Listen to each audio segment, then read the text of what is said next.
Katib. Oke, Assalamualaikum warahmatullahi wabarakatuh. Perkenalkan kami dari kelompok digitalisasi proses bisnis PT Sigma Cipta Caraka. Kita mengambil perusahaan Telkom Sigma, ingin mempresentasikan hasil dari proposal yang telah kami buat. Di sini perkenalkan diri dulu dengan saya sendiri. Nama saya Dimas Yazur Alfianto. Nama saya Muhammad Zaki Nur Isyam. Saya Muhammad Hazar Akira Suhanto. Nama saya Ihsan Mardianto. Oke, langsung aja ke pendahuluan yang pertama akan dijelaskan oleh saya.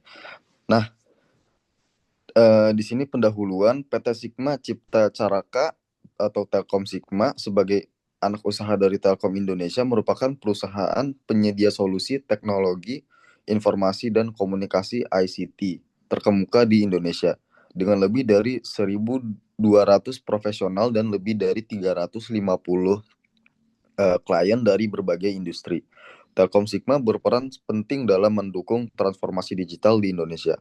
Namun, dalam era VUCA atau vol volalit, um, masih kata lagi sama volalit, uncertain, complex, and ambiguous. Kebutuhan akan digitalisasi internal menjadi krusial. Proses bisnis manual, sistem yang belum terintegrasi, serta pengambilan keputusan berbasis intuisi masih menjadi tantangan. Oleh karena itu, diperlukan transformasi operasional berbasis digital untuk mendukung efisiensi, akurasi, dan daya saing. Nah, selanjutnya akan dijelaskan oleh teman saya, Muhammad Zaki Nur Hisam.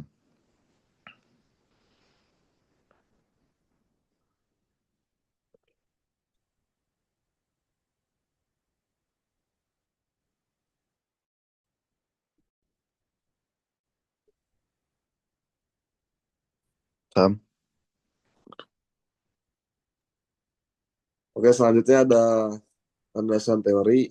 Yang pertama, teknologi acceptance model atau disebut juga TAM dikembangkan oleh Fred D. Davis pada tahun 1989. TAM ini menjelaskan dua faktor utama yang mempengaruhi penerimaan teknologi. Yang pertama ada perceived usefulness atau disebut juga PU, sejauh mana penggunanya percaya bahwa teknologi akan meningkatkan kinerjanya. Lalu yang kedua ada persuasive ease of use, sejauh mana penggunaan percaya bahwa teknologi tersebut mudah digunakan. TAM ini digunakan untuk menganalisis potensi keberhasilan adopsi teknologi digital di Telkom Sigma. Lalu ada konsep digitalisasi proses bisnis. Digitalisasi proses bisnis adalah integrasi teknologi digital ke dalam semua aspek operasional organisasi, mulai dari alur kerja, dokumentasi, hingga pengambilan keputusan otomatis. Tujuan adalah peningkatan efisiensi, transparansi, dan respon pasar yang lebih cepat.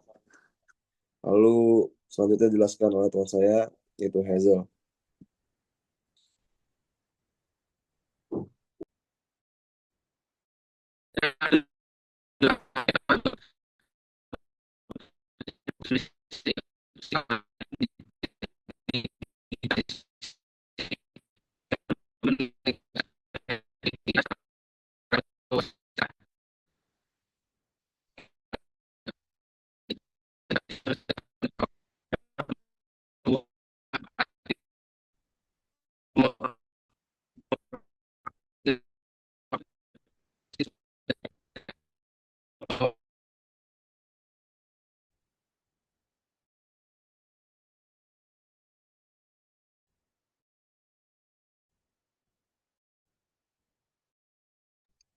Oke, mungkin Hazel agak kresek-kresek ya Hazel.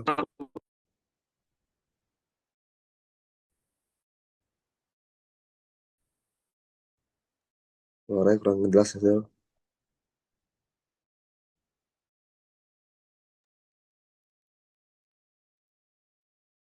Boleh diganti Dimas, Dimaski. Mungkin bisa diganti apa? Ihsan Mardianto. Oke. Yang ketiga, tujuan dan manfaat proyek. Yang pertama ada melakukan transformasi proyek bisnis internal Telkom Sigma melalui digitalisasi. Kemudian ada meningkatkan efisiensi, efektivitas, dan akurasi pengambilan keputusan berbasis data. Terus ada mengintegrasikan sistem informasi antar departemen dalam satu platform terpadu. Manfaat, yang pertama ada pengurangan waktu proses administrasi hingga 40%, kemudian ada peningkatan akurasi data internal, kemudian pengambilan keputusan berbasis dashboard real time, kemudian ada peningkatan kepuasan karyawan karena proses kerja lebih efisien.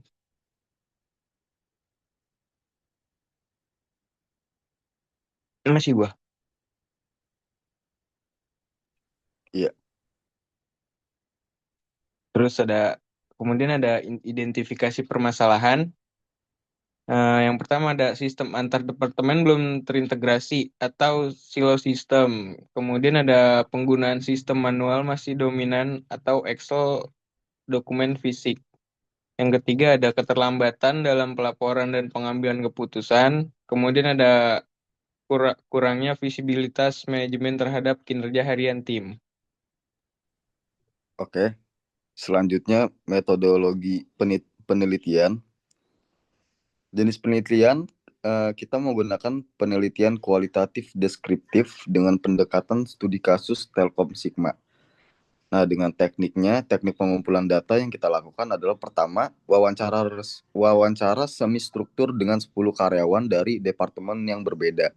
Yang kedua, studi dokumentasi dan laporan internal. Dan ini diambil dari laporan tahunan Telkom Indonesia dan publikasi resmi. Yang ketiga dari benchmark terhadap perusahaan ICT global seperti IBM dan Accenture.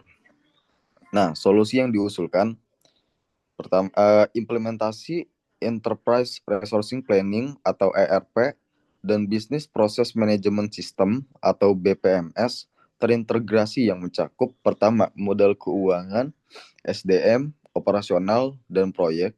Yang kedua, integrasi dashboard KPI real time. Ketiga, workflow approval otomatis berbasis digital signature. Yang keempat adalah mobile access untuk manajer dan eksekutif. Selanjutnya dilanjutkan oleh Hisam. Oke, selanjutnya ada analisis data dan studi kasus. Berdasarkan laporan Telkom Group tahun 2022 dan studi internal. Yang pertama, 65% proses masih manual. Yang kedua, ada benchmark dengan Accenture menunjukkan peningkatan produktivitas hingga 30% setelah adopsi sistem digital. Lalu ada ROI, sistem ERP pada Telkom Sigma diproyeksikan tercapai dalam 1,5 tahun. Lalu di sini ada rencana implementasinya dari tahap, kegiatan, dan waktu.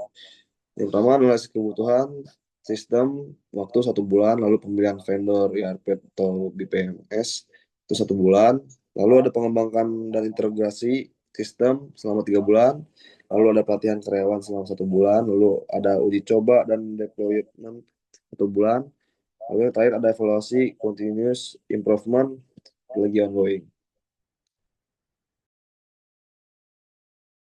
Lalu selanjutnya dijelaskan oleh Isan. Kemudian ada estimasi anggaran dan ROI. Yang pertama ada komponen biaya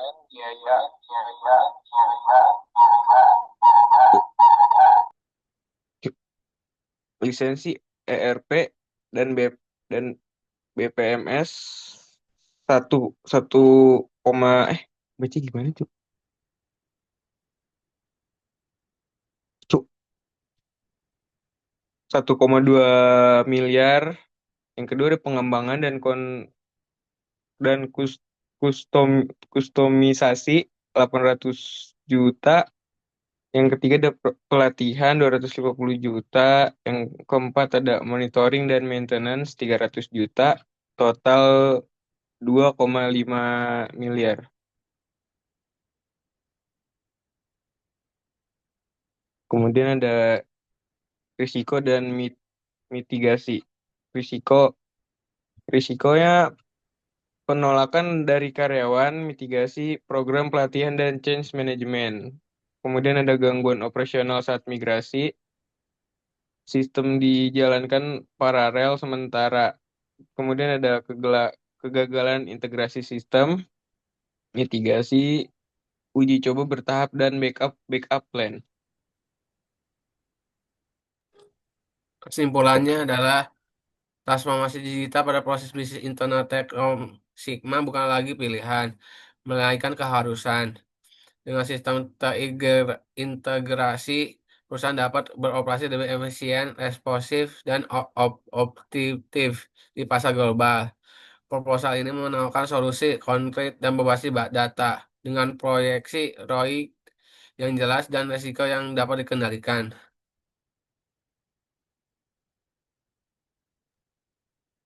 Berikut ini adalah daftar pusakanya. Sekian dari saya. Oke, mungkin sekian dari kelompok kami. Kurang lebihnya mohon maaf. Wassalamualaikum warahmatullahi wabarakatuh.